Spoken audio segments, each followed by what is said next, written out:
everyone, welcome to Poly's Psychology. I hope you all are doing good. This is the second part of the 7th chapter of class 11th. So let's begin. Our first topic for this video is knowledge representation and organization in memory.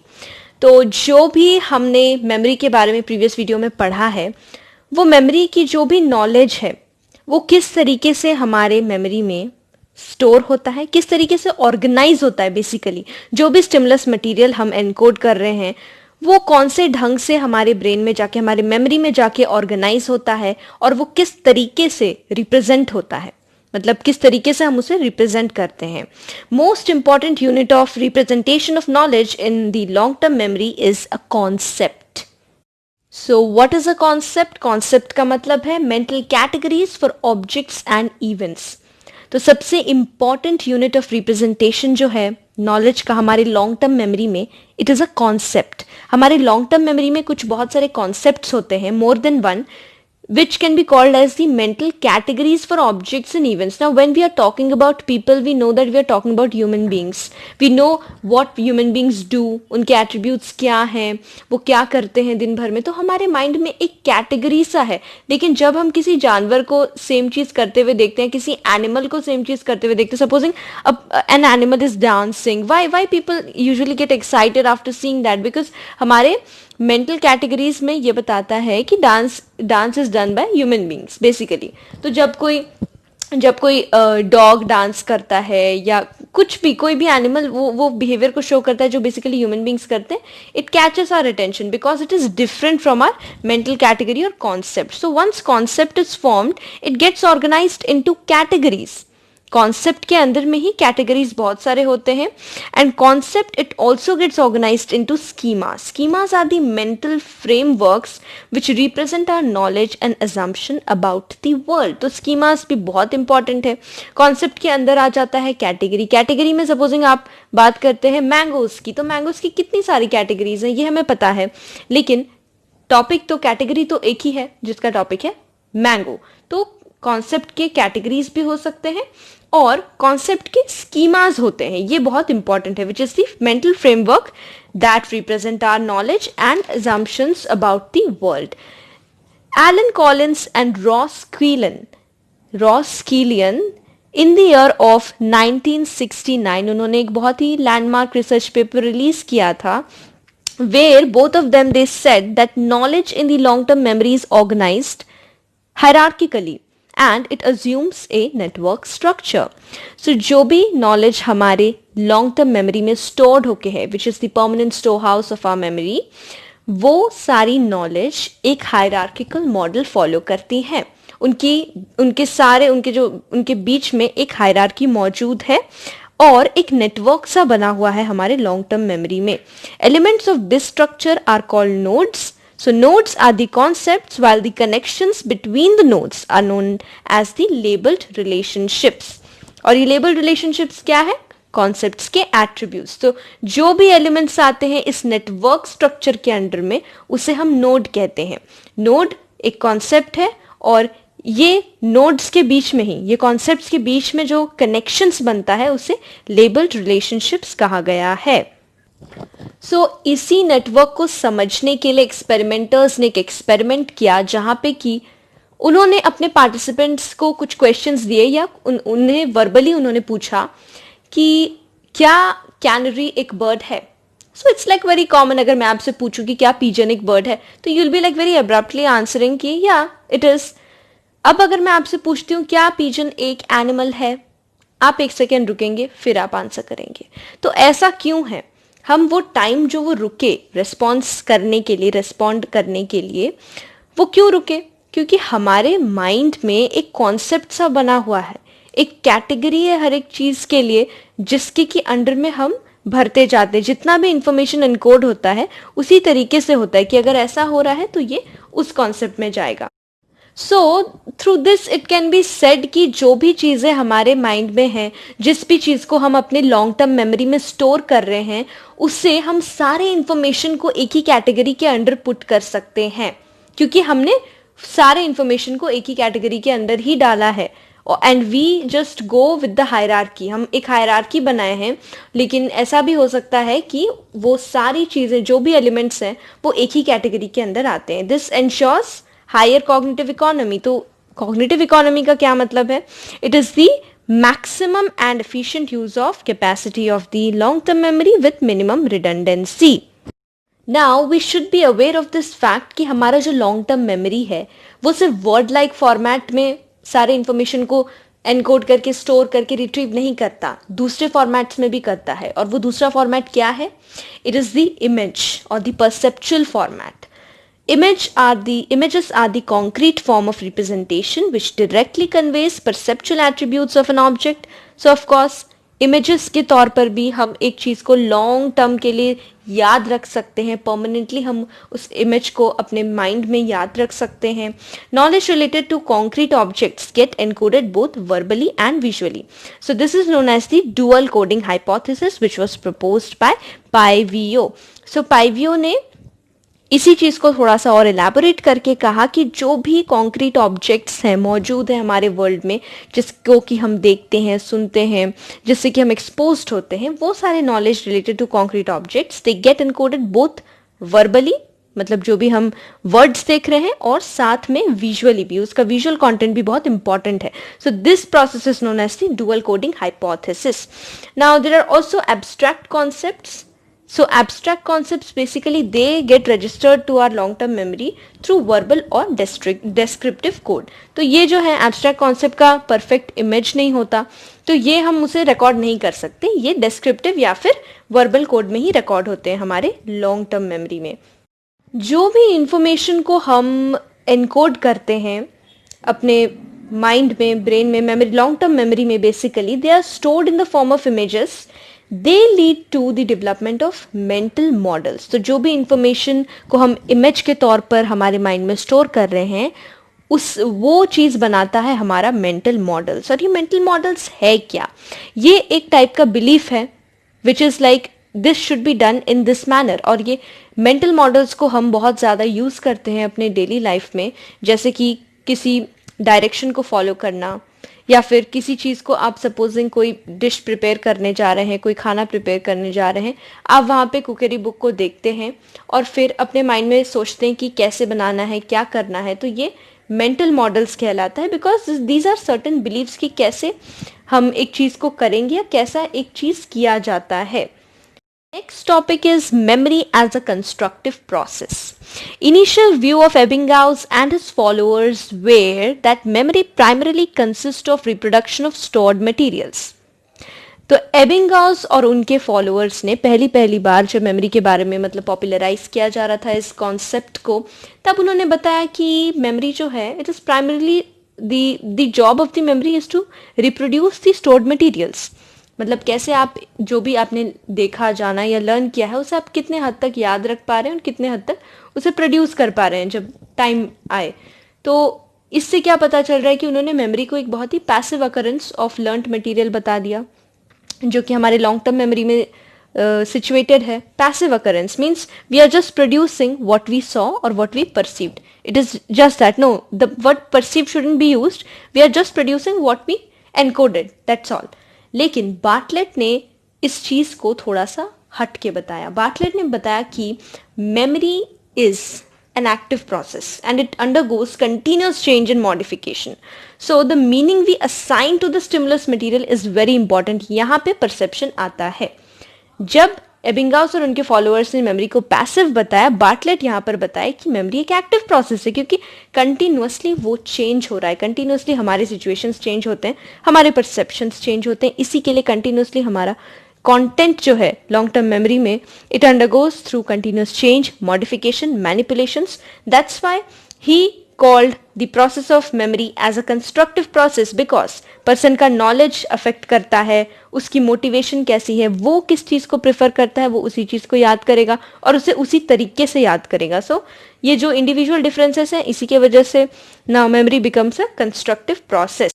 To define this thing properly he did an experiment, जहाँ पे कि वो अपने participants को कुछ meaningful statements या कुछ भी प्रोवाइड करते हैं, मीनिंगफुल जिसका मीनिंग होता है जिस पैराग्राफ का या वर्ड्स का, और वो उन्हें लर्न करने को कहते हैं। 15 मिनट्स का ब्रेक देते हैं, then they need to recall it. तो जब वो रिकॉल करते हैं वो देखते हैं कि एक पैटर्न सा होता है which depends on the person, मतलब उस पर्सन ने उस चीज़ को कैसे अपने ढंग से प्रोड्यूस किया वो देखने को मिलता है, और कहाँ कहाँ उन्होंने एरर लगाया। सपोजिंग एक लिस्ट ऑफ वर्ड्स दिया गया है जिसका कि मीनिंग बनता है, तो हम देखेंगे कि हम यूजुअली सिमिलर कैटेगरीज में जो वर्ड्स है, सपोज फ्रूट्स के नाम दिए गए लेकिन शफल्ड करके, तो हम क्या करेंगे कि सबसे पहले फ्रूट्स के नाम हम एकदम से याद करके पहले ही हम लिख देंगे। तो इस चीज़ से उन्होंने स्कीमास को भी रिलेट किया। स्कीमास को उन्होंने बताया कि an active organisation of past reaction and past experiences, कैसे हमारे खुद के पास्ट एक्सपीरियंसेस रहे हैं उस पर्टिकुलर चीज़ के साथ, हम उसे उसी तरीके से याद करते हैं, और इसमें इंडिविजुअल डिफरेंसेस रहता है। दैट्स वाई वी कंस्ट्रक्ट, हम यूं ही याद करके उसे प्रोड्यूस नहीं कर दे रहे हैं। जब हम याद करके उसे स्टोर कर रहे हैं, उसी स्टोरेज के दौरान और रिटेंशन के दौरान ही हमारा perception comes into play, हमारे personal experiences, past experiences and our own knowledge, motivation, ये सारी चीजें comes into play. Next topic is nature and causes of forgetting. First systematic attempt to understand the nature of forgetting was made by Hermann Ebbinghaus. He memorized a list of nonsense syllables, measured the number of trials he took to relearn. तो उन्होंने देखा कि कितना trials लगा उन्हें पूरा list को अच्छी तरह से याद करने के लिए without any error at varying time interval. Supposing 15-15 minute का उन्होंने ब्रेक लिया, और वो देखी कि वो कितना उस लिस्ट को पूरा अच्छी तरह से विदाउट एनी एरर वो लर्न कर सक रहे हैं, उन्हें कितना टाइम लगा उसे रीलर्न करने के लिए। तो basically he has given a curve of forgetting, जहाँ पे कि उनका जो भी रिसर्च उन्होंने किया, जो भी स्टडी उन्होंने किया, उसके बारे में उन्होंने सम अप किया है। So as you can see in the figure here, the figure of Ebbinghaus's curve of forgetting, the amount retained is on the left side जो कि परसेंटेज में गिवन है, और the amount forgotten is on the right side, that is also in percent. और नीचे है time since learning in days. यहाँ पे हम क्लियरली देख सकते हैं कि पहले दिन के पहले 9 आवर्स में maximum rate of forgetting happens, and basically during the first hour. पहले वाले आवर में हम चीज़ों को बहुत ज़्यादा भूलने लगते हैं अगर हम उसे रिवाइज ना करें। सो कोई भी मटेरियल हमने लिया, हम उसे मेमोराइज करते हैं, तो दिन भर में अगर हम उसको थोड़ा भी ध्यान ना दें तो पहले 9 घंटे में ही हम 50% उसका भूल जाते हैं, और उसके बाद 50% भूलने के बाद 9 घंटे के बाद जो रेट है भूलने की वो स्लो हो जाती है। मतलब 9 घंटे में एकदम जल्द से जल्द हम भूलने लगते हैं, 50% पूरा हम भूल जाते हैं। उसके बाद जो है, उसके बाद का जो टाइम आता है उसमें हमारा रेट ऑफ फॉरगेटिंग स्लो हो जाता है, मतलब हम धीरे धीरे भूलते हैं। मतलब हमें मोस्ट ऑफ द थिंग्स की कुछ कुछ चीज़ें याद रहती हैं, and the rate is very slow of forgetting. Now let us look at some more theories of forgetting. First is the forgetting due to trace decay. Trace decay इस theory का नाम है, इसे डिसयूज थ्योरी भी कहते हैं, और ये अर्लीस्ट थ्योरीज में से है। Earliest theory is the trace decay theory of forgetting, also known as the disuse theory. Disuse क्यों है मैं आपको थोड़ी देर में बता रही हूँ। नाउ यहाँ पे बताया गया है कि memory leads to modification in the central nervous system. हमारी जो भी मेमोरी है, हमारी याददाश्त में कोई ऐसी बात है जो कि हमारे सेंट्रल नर्वस सिस्टम को चेंज कर सकता है, मॉडिफाई कर सकता है, which is equal to the physical changes that happens in the brain known as the memory traces. तो ब्रेन में जो फिजिकल चेंजेस होते हैं उसी के तरह मेमोरी जो है वो हमारे सेंट्रल नर्वस सिस्टम को भी मॉडिफाई कर सकता है।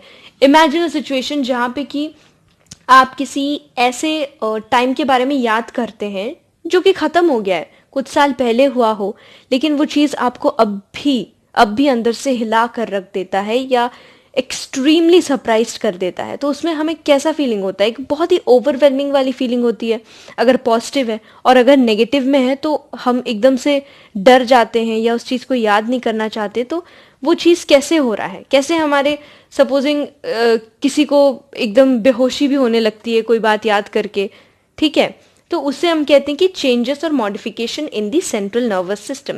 Now sleeping conditions after memorising is linked with lesser forgetting.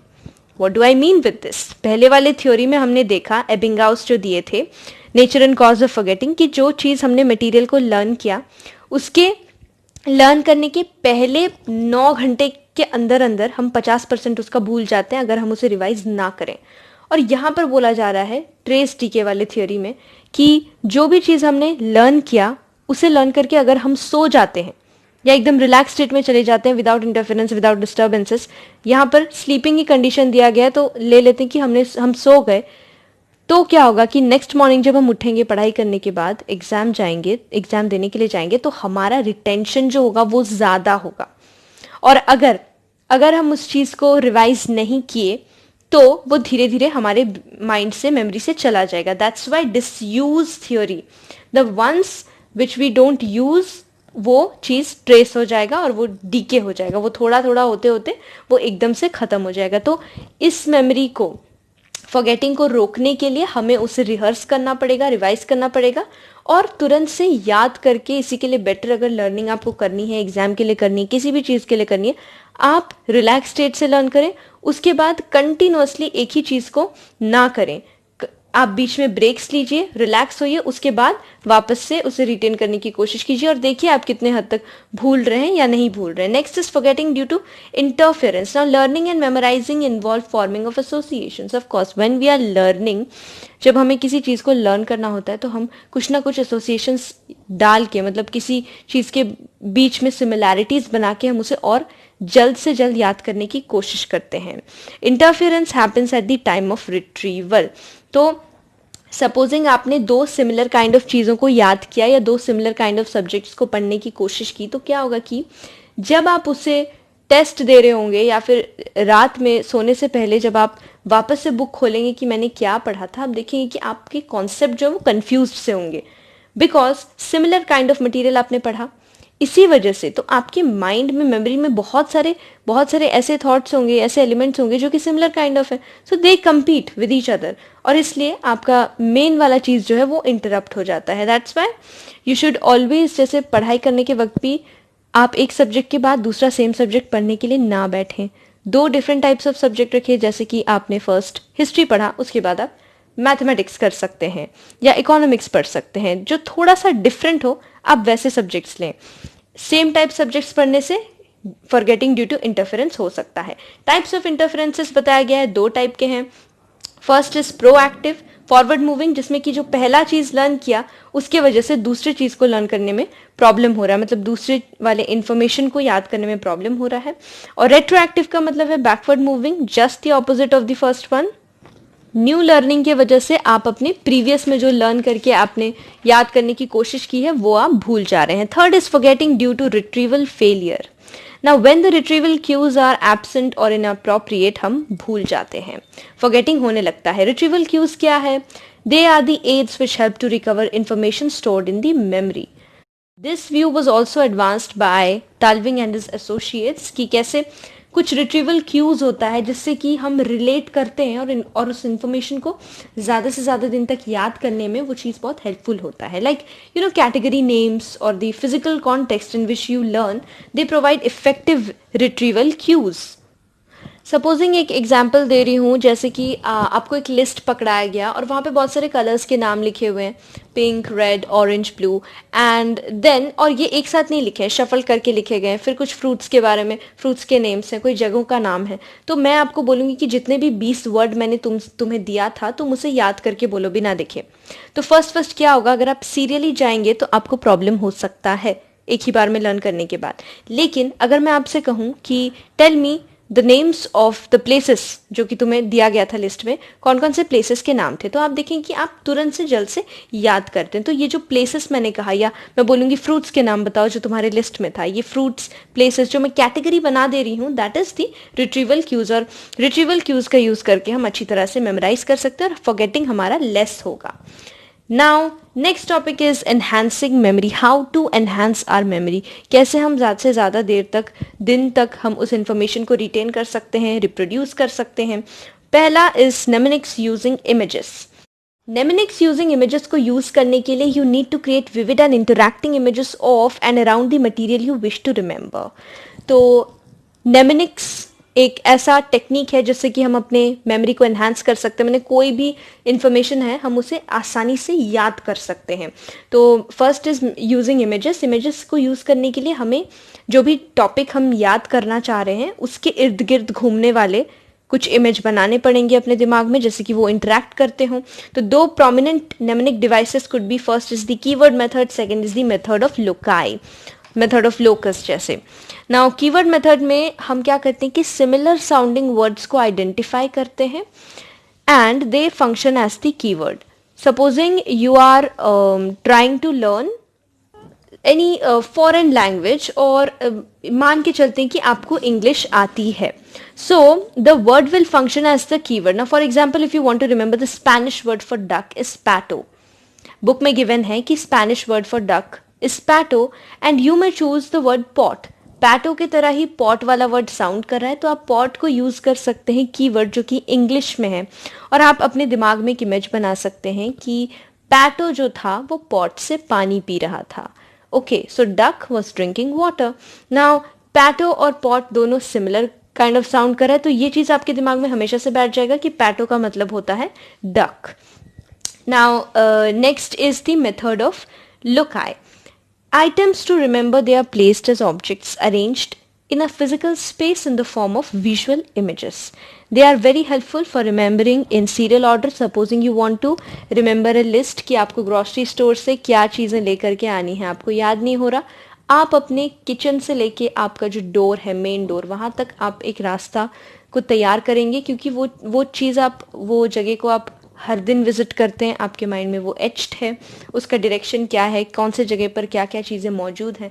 तो आप ऐसा करेंगे कि आपके किचन के एंड से आप इमेजिन करेंगे कि किचन के एंड में कौन कौन से आइटम्स रखे हैं, सपोजिंग जो भी फूड आइटम्स है। फिर आप अपने डाइनिंग को इमेजिन करेंगे कि डाइनिंग में ये चीज़ें रखी हुई हैं। तो जब आप ग्रोसरी स्टोर में जाएंगे, आप बस एक बार रिकॉल करेंगे कि मुझे क्या क्या लाना है, और फिर वो मेंटल इमेज जो है वो चलने लगेगा आपके दिमाग में कि किचन में कौन से आइटम्स मैंने याद किए थे, कौन से आइटम को किसके साथ एसोसिएट किया था। सपोजिंग किचन में कोई भी मतलब कंटेनर पड़ा हुआ है, तो आप उसको किस फूड आइटम से एसोसिएट किए थे, तो वो बहुत ईजी हो जाता है रिमेंबर करने के लिए। मतलब आप एक जगह जिससे बहुत अच्छी तरह से वाकिफ हैं, आपका रूम हो सकता है, आप उस रूम को उस रूम के एलिमेंट्स के साथ एसोसिएट कर सकते हैं। जो लिस्ट ऑफ वर्ड्स या लिस्ट ऑफ कॉन्सेप्ट्स आपको याद करने, उन दोनों को आप एसोसिएट करके इंटरेक्शन करा के आप इस नेमोनिक्स को यूज कर सकते हैं। Second is mnemonics using organisation. Now it involves imposing certain order on the material you want to remember, like we can use chunking. इससे क्या होता है कि नेमोनिक्स यूजिंग ऑर्गेनाइजेशन के लिए हमें एक ऑर्डर तैयार करना पड़ता है, मतलब जो भी चीज़ को आप लर्न करना चाह रहे हैं उसका एक ऑर्डर बनाना पड़ता है. For example chunking. Now several smaller units combine to form large chunks. ये मैं बता चुकी हूँ आपको कि कैसे हम चंकिंग करते हैं. हम जो भी बड़ा टॉपिक होता है उससे हम पार्ट वाइज डिवाइड कर देते हैं. We create chunks.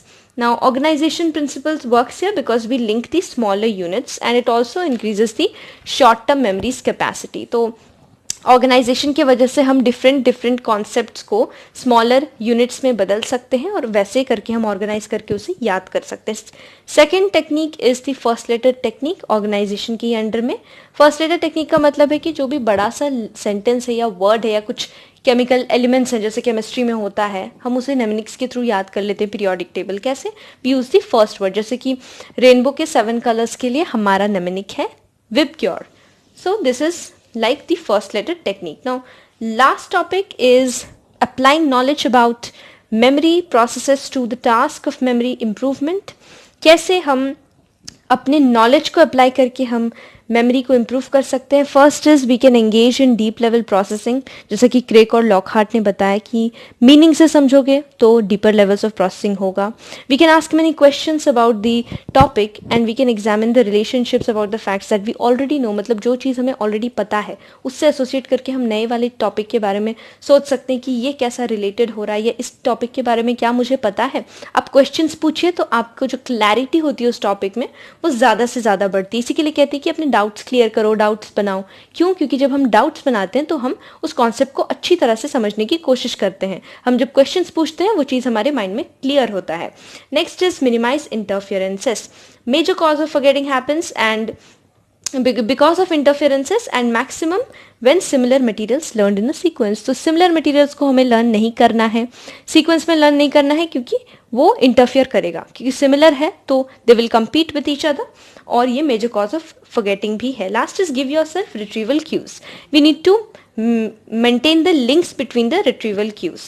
retrieval cues है तो हमारे लिए काम बहुत आसान हो जाता है. लास्ट है थॉमस एंड रॉबिन्सन्स की मेथड ऑफ PQRST. ये भी है कि कैसे हम अपने नॉलेज को यूज करके मेमोरी को इम्प्रूव कर सकते हैं. PQRST का जो एब्रीविएशन क्रिएट किया गया उसका फुल फॉर्म है preview, question, read, self recitation and test.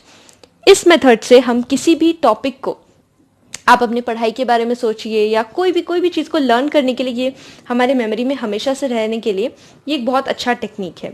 जैसे कि फर्स्ट फेज में हम जो भी चैप्टर लर्न करना चाह रहे हैं हम उसे बस एक बार देखते हैं, स्टार्टिंग से लेके एंड तक उस कंटेंट से बस अपने आप को फेमिलियराइज कर लेते हैं कि अच्छा क्या क्या टॉपिक्स हैं, उसके कंटेंट्स क्या हैं. सेकेंड फेज आता है जहाँ पर कि हम सवाल पूछते हैं कि ये ऐसा क्यों है, या इस वाले टॉपिक के अंडर में ऐसा क्यों हुआ, और अपने मन से आंसर करने की कोशिश करते हैं, तब बुक नहीं देखना है. थर्ड में आता है हम उस चैप्टर को फाइनली रीड करते हैं, और जब हम रीड करते हैं जो सेकंड वाले फेज में हमने सवालात पूछे थे उसके आंसर्स हम ढूंढने की कोशिश करते हैं. फोर्थ आता है सेल्फ रेसिटेशन, जहाँ पर कि वी री राइट और वी री लर्न ऑल द मटेरियल जो कि हमने समझा पढ़ा, हम उसमें सेल्फ रिसाइट करके लर्न करने की कोशिश करते हैं. Last is the test to measure the retention. Test लेकर हम मेजर कर सकते हैं कि कैसे हमने कितने हद तक चैप्टर को समझा, कितने हद तक हम समझ चुके हैं और रिटेन कर सकते हैं, हमारा इनकोडिंग कैसा था, स्टोरेज कैसा था, रिटेंशन कैसा था, ये हम लास्ट वाले टेस्ट से ही पता लगा सकते हैं. और एक बात भी नोटिस करने वाली है कि मेमोरी को अच्छा बनाने के लिए कोई एक तरीका नहीं है, बहुत सारे तरीके हैं जिसका कि यूज़ करके हम मेमोरी को अच्छा बना सकते हैं. So we need to remember that. और हमारा जो पर्सनल एक्सपीरियंसेस है, पर्सनल एक्सपोजर है, ये भी बहुत ज़्यादा इंपॉर्टेंट है मेमोरी के लिए, मेमोरी रिटेंशन के लिए. So with this we complete this chapter. I hope you all like it. Please don't forget to subscribe to my channel and share it among your friends. Thank you.